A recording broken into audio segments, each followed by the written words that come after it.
Ele saiu das ruas do Rio de Janeiro como camelô, alcançou uma fortuna de mais de US$ 1 bilhão e se tornou um dos maiores empresários da história do Brasil. Meu nome é Everton Miranda e hoje eu vou te contar a incrível história de Silvio Santos.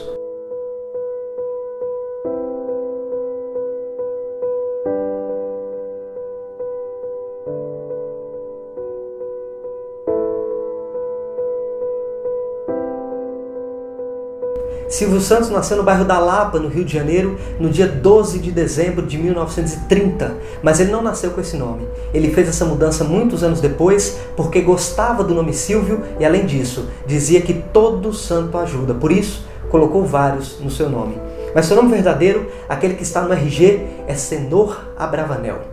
Silvio Santos nasceu em uma família simples. O seu pai fugiu da cidade de Salônica, na Grécia, para não servir o exército turco e foi ser jornaleiro na cidade de Atenas. Sem perspectiva nenhuma, pegou um navio e foi para Marselha, na França, onde se tornou uma espécie de camelô, vendendo pistache e amendoim em lugares públicos. Só havia um problema: essa atividade era proibida e ele acabou sendo preso e expulso do país. Logo em seguida, ele pegou um novo navio e desembarcou no Rio de Janeiro. Como ele falava vários idiomas, começou a trabalhar como intérprete e guia turístico. E algum tempo depois, juntou um dinheiro e abriu uma loja na Praça Mauá.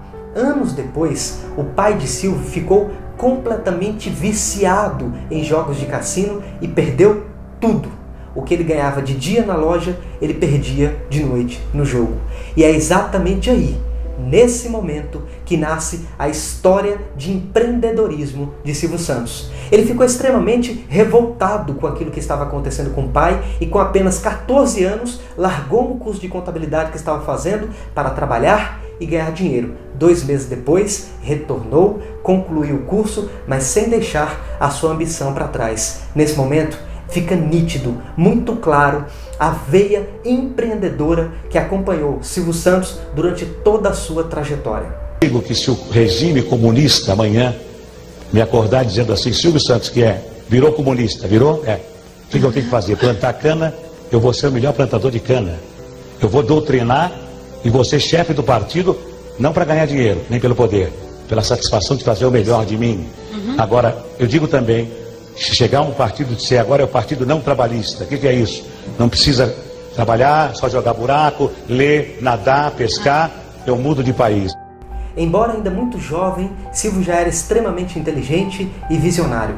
Um sujeito capaz de olhar para o mercado, identificar uma oportunidade e agir rápido para colocar o seu plano em prática. Por exemplo, quando ele decidiu trabalhar e ganhar o próprio dinheiro, ele fez uma análise de mercado e percebeu que os salários nas casas comerciais e nas repartições públicas eram muito baixos. Por isso, ele precisava desenvolver uma ideia que ele pudesse trabalhar menos e ganhar mais. Ou seja, mesmo naquela época, ele já conhecia muito bem o conceito de escala. E foi andando pela Avenida Rio Branco que ele teve uma excelente ideia.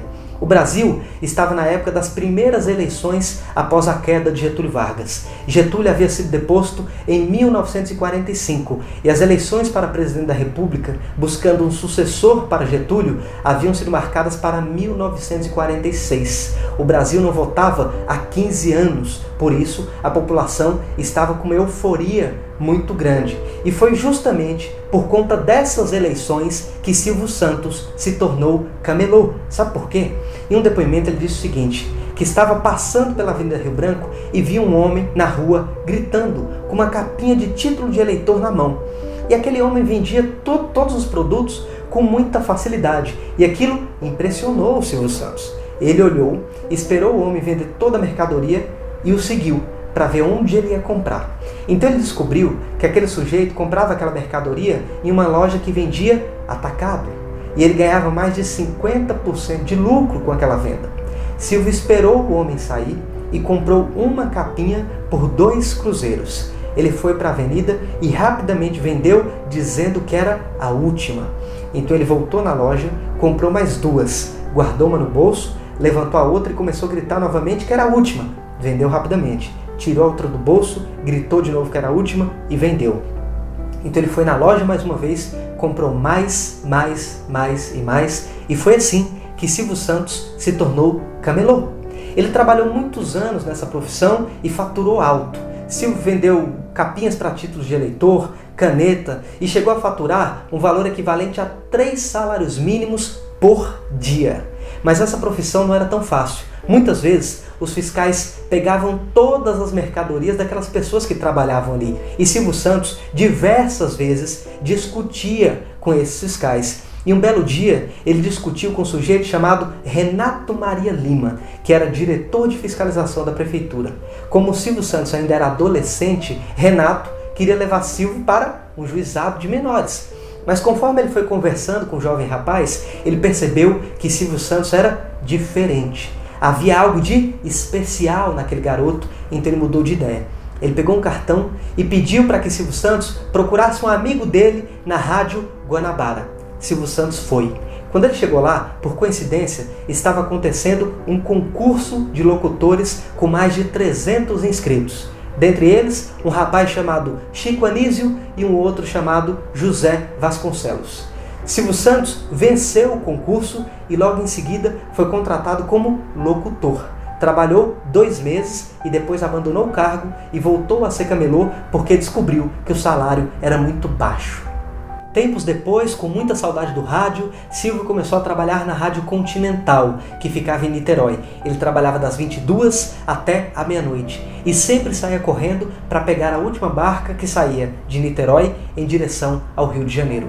Em uma dessas viagens, Silvio percebeu que podia ganhar bastante dinheiro animando o trajeto, que era muito quieto. Bastava ele colocar algumas caixas de som dentro das barcas, mas ele não tinha dinheiro para isso. Então ele foi até uma loja de eletrodomésticos e conseguiu os equipamentos de som em troca de publicidade. Em pouco tempo, Silvio já estava trabalhando como corretor de serviços de alto-falantes e naquele exato momento o espírito de camelô morreu e nasceu um outro muito mais forte em seu lugar, o espírito de empreendedor. Silvio Santos queria ter o seu próprio negócio. Sem dúvida nenhuma, uma das principais empresas que concretizaram a imagem de Silvio Santos como um grande empresário foi o Baú da Felicidade. O projeto que ele conseguiu junto ao Manuel de Nóbrega, o pai do Carlos Alberto de Nóbrega, da Praça é Nossa, que mudou a vida dele. Diga-se de passagem, quando o Silvio viu o Baú pela primeira vez, a empresa ficava dentro de um porão na rua Líbero Badaró. Silvio Santos pegou a empresa praticamente do zero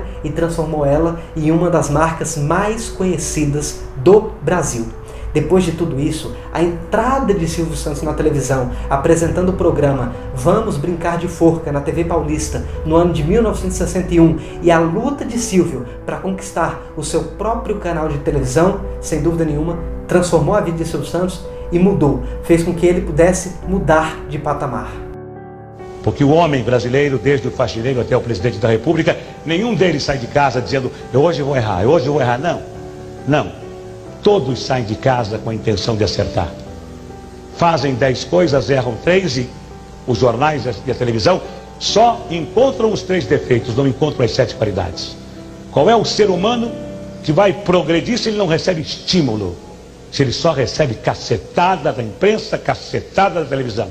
Me faz lembrar a piada do homem que morava numa vila de casas e que era engenheiro eletrônico, falava inglês, era arquiteto, falava francês, falava alemão, era músico, tocava um instrumento, ninguém conhecia ele. Conhece o músico? Não. Conhece o inglês? O que fala inglês? Conhece o... Não.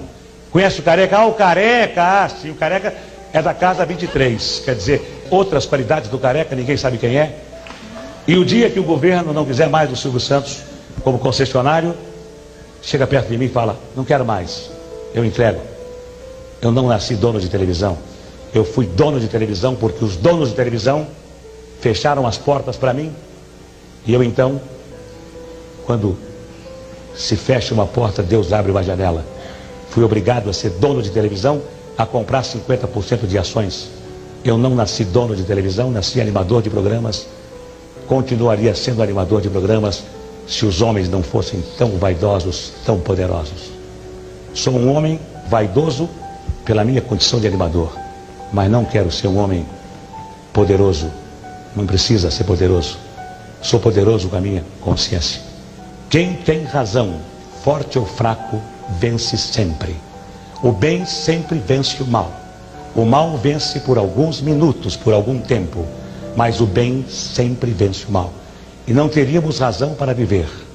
Mesmo que esta vida termine no pó, não teríamos nenhuma razão para viver se o mal vencesse o bem. Em 1971, quando o contrato de Silvio Santos estava chegando ao fim com a Rede Globo, os executivos da Globo procuraram Silvio Santos e disseram o seguinte: Silvio, nós queremos renovar o contrato com você, só que nós precisamos mudar algumas cláusulas. Silvio Santos então respondeu dizendo o seguinte: olha, eu renovo o contrato, mas eu não aceito que nenhuma condição seja alterada. Os executivos da Globo insistiram, dizendo que poderiam renovar, mas que as cláusulas deveriam ser alteradas. Silvio Santos então respondeu dizendo o seguinte: olha, se vocês não querem renovar, não renovem. Eu vou para uma outra empresa, procuro uma outra estação de TV e trabalho em outro lugar. Alguns dias depois, o Dr. Roberto Marinho, presidente da Rede Globo, ligou para Silvio Santos e perguntou o que estava acontecendo. Silvio explicou a situação e o Dr. Roberto disse o seguinte: se os diretores da Globo não querem você, eu quero. E Silvio Santos assinou um contrato diretamente com Roberto Marinho e passou mais 5 anos na Rede Globo. Alguns tempos depois, Silvio comprou 50% da Rede Record e finalmente era sócio de uma estação de TV no Brasil. E finalmente, em 1981, com investimento inicial de 40 milhões de dólares, nascia o SBT, Sistema Brasileiro de Televisão, e Silvio Santos definitivamente marcava o seu nome na história da comunicação brasileira. O público telespectador que há muitos anos acompanha o meu trabalho pelo rádio e pela televisão, desde os tempos do saudoso Manuel de Nóbrega. Agradecer principalmente às senhoras donas de casa, minhas fiéis companheiras, que passam o domingo comigo, enquanto a criançada vai à praia, enquanto os maridos vão passear e vão ao futebol. Perguntaram ao povo, numa pesquisa, para quem o governo deveria dar os canais de televisão. E o povo respondeu: Silvio Santos. Eu sempre acreditei e acredito que a voz do povo é a voz de Deus. E é pela vontade de Deus, e é pela vontade do povo, que hoje estou aqui, assinando este contrato com o Ministério das Comunicações e também assumindo a responsabilidade de 4 canais de televisão que se integrarão ao SBT. Estamos assumindo hoje esta responsabilidade. Vamos orientar a ex-TV Tupi de São Paulo, a ex-TV Marajoara de Belém do Pará, a ex-TV Piratini de Porto Alegre e a ex-TV Continental do Rio de Janeiro. Para os meus colegas que estão aqui me fotografando, eu quero dizer a eles que eu serei muito mais colega e muito menos patrão. Eu não poderia agir de outra forma. Eu conheço as suas dificuldades, eu conheço os seus ideais, eu sei da vontade que todos têm de trabalhar nesta profissão que é apaixonante, e ela é apaixonante pelas alegrias, pelas surpresas, pelas frustrações, pelas decepções do nosso dia a dia. Mas quem entra nessa profissão nunca mais quer sair. Não vou decepcionar aqueles que me incentivaram, aqueles que me ajudaram, aqueles que me apoiaram. Neste momento, eu acabo de assinar um contrato com o Ministério das Comunicações, como eu já disse, um contrato, e esse contrato foi assinado e nós estamos transmitindo este ato. Nesse momento está no ar a TVS Canal 4 de São Paulo. E muita gente pergunta para mim: ô Silvio Santos, por que TVS? É TV Silvio Santos? Bem, é TV Silvio Santos porque, carinhosamente, os cariocas dizem que é. Não sei se os paulistas também vão chamá-la de TV Silvio Santos, mas não é TV Silvio Santos. É que nós tínhamos os estúdios de televisão fazendo os nossos programas. O meu programa já faz 22 anos que ele está no ar. fazíamos os nossos programas num estúdio chamado Estúdio Silvio Santos. E quando o governo nos deu um canal de televisão, esse canal ficou sendo a TV dos estúdios. Então, a TV Estúdios. Por esta razão, o nome TVS, Canal 4 de São Paulo, que está no ar. E está no ar cumprindo a sua finalidade de abrir um novo mercado de trabalho e de oferecer a vocês, telespectadores, uma opção, uma programação variada, repleta de atrações. Bem, parece que a luta terminou. Embora o Mauro Salles tivesse dito para mim agora: ô Silvio Santos, não terminou, começou.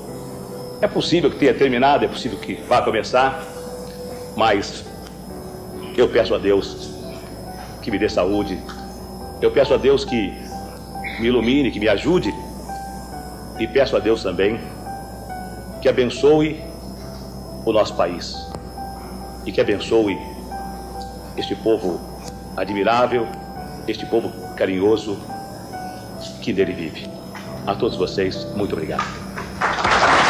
Ao contrário do que muitas pessoas pensam, Silvio Santos não é apenas um gênio da televisão. Ele é também um empresário muito acima da média, sem dúvida nenhuma, um dos maiores da história do Brasil. Só para vocês terem uma ideia, ao longo da sua trajetória, Silvio criou uma estrutura circular, ou seja, um modelo de negócios onde todas as empresas estão interligadas. Um negócio vai puxando o outro e assim por diante. Só para você ter uma ideia, eu vou dar alguns exemplos para que isso fique bem claro.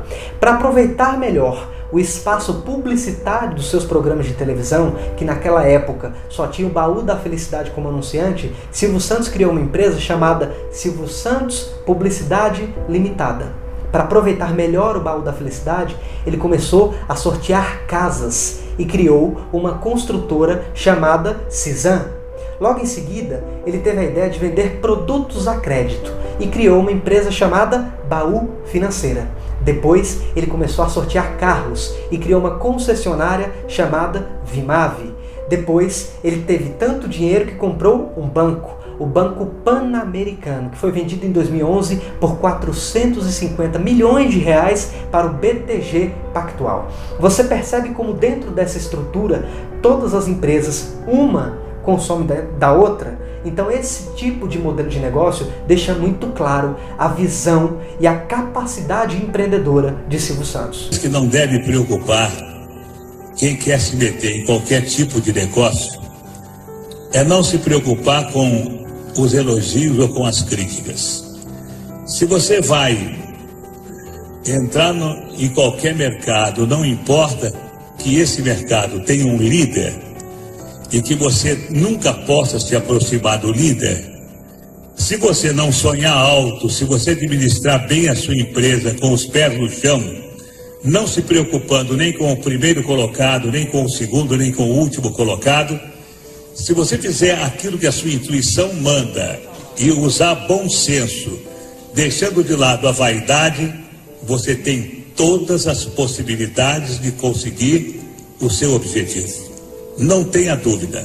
Só não consegue o objetivo quem sonha demasiado. Só não consegue o objetivo quem pretende dar o passo maior do que a perna.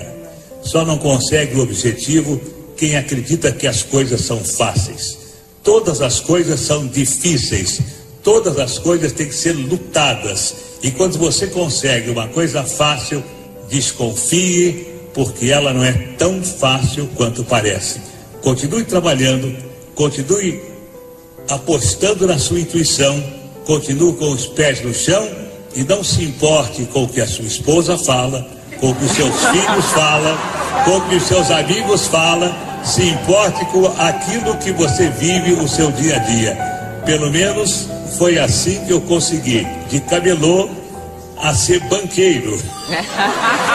Hoje as empresas que compõem o Grupo Silvio Santos são as seguintes: a Cisan, que é o braço do grupo para o mercado imobiliário, o Hotel Jequitimar, que é o grande hotel de Silvio Santos, o Jequiti, que é a maior aposta de Silvio Santos depois do Banco Pan-Americano e uma das empresas mais conhecidas do grupo, o Baú da Felicidade, o Baú de Ouro do Senhor Abravanel, a Liderança Capitalização, que é a dona da famosa Telecena, a TV Alphaville, que é uma empresa que faz a implantação de sistemas de TV a cabo em algumas regiões do Brasil, e SBT, a gigante da televisão brasileira, que é O Grande Amor de Silvio Santos. Hoje, aos 89 anos de idade, Silvio é um dos líderes mais admirados do país. Talvez não haja, no mundo inteiro, um personagem de televisão tão conhecido, tão respeitado e imitado como Silvio é aqui no Brasil.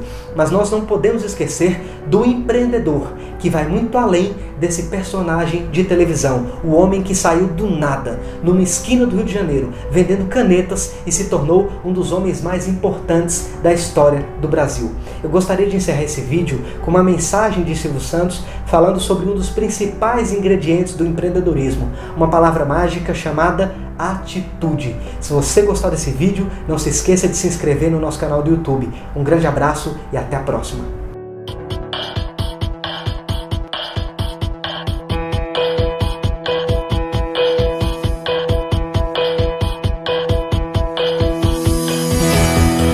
Eu ouço constantemente pessoas dizendo que gostariam de ter um automóvel, que gostariam de mudar de casa, que gostariam, e muitas morrem sem terem conseguido nada, simplesmente porque elas gostariam, elas não agiram.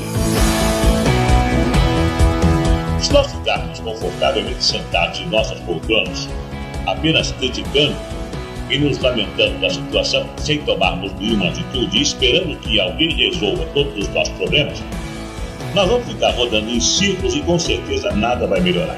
Pois também os outros podem estar na mesma situação, esperando que outros façam, que outros executem, que outros criem novas ideias, e assim cada um fica esperando que o outro faça aquilo que ele gostaria para si próprio.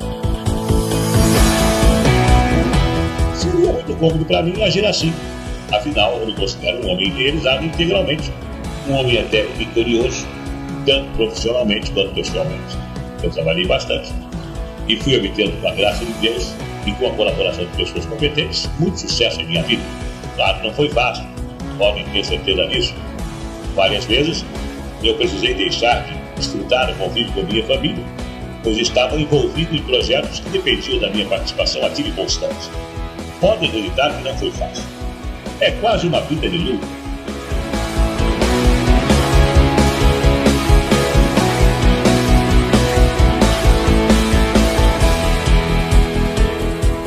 Quantas coisas eu deixei de fazer, quantas horas de lazer eu perdi, em nome do compromisso, em nome da responsabilidade, em nome do dever.